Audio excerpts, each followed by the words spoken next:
arzuma yettim. Anladım ki sonra uçuruma getdim. Gəncliyimi çok heyif ki puç etdim. Sözüne inandım etibarsız sen. Heç insafın var mı vefasız sen? Heç insafın var mı vefasız senin?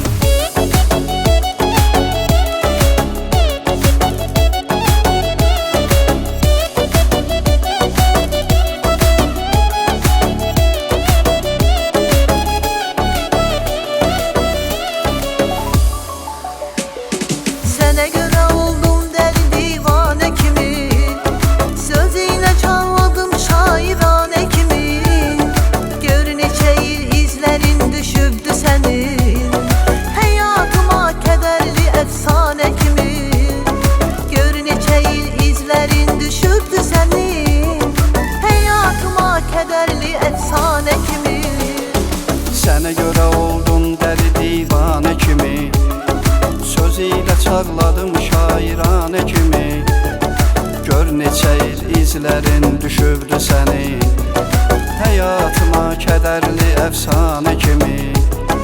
Gör neçə il izlərin düşübdü sənin, həyatıma kədərli əfsanə kimi.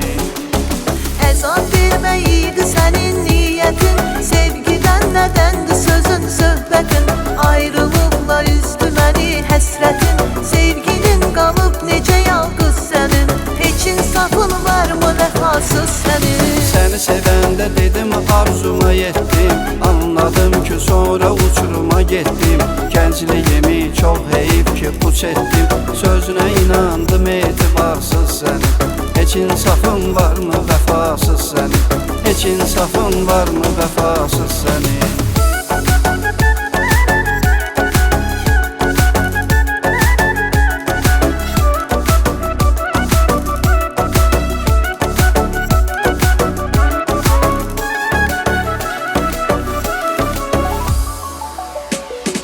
Qoblov var bir əhli meyxanə kimi, çox dolanıb başına pərvanə kimi. Görüşünə hər rəngdə çiçək gətirərdi, Nərgizdən qızıl gülə reyhanə kimi. Görüşünə hər rəngdə çiçək gətirərdi, Nərgizdən qızıl gülə reyhanə kimi. Sənə görə oldum dəli divanə kimi, söz ilə çaldım şairanə kimi. Gör neçə il izlərin düşübdü sənin, həyatıma kədərli əfsanə kimi. Gör neçə il izlərin düşübdü sənin, həyatıma kədərli əfsanə kimi. Əzab vermək idi sənin niyyətin, sevgidən nədəndir sözün, söhbətin. Ayrılıqla üzdü məni həsrətin, sevgilin qalıb necə yalqız sənin. Heç insafın varmı vəfasız sənin? Səni sevəndə dedim arzuma yetdim. Anladım ki sonra uçuruma getdim. Gəncliyimi çox heyif ki puç etdim. Sözünə inandım etibarsız sənin. Heç insafın var mı vefasız sənin? Heç insafın var mı vefasız sənin?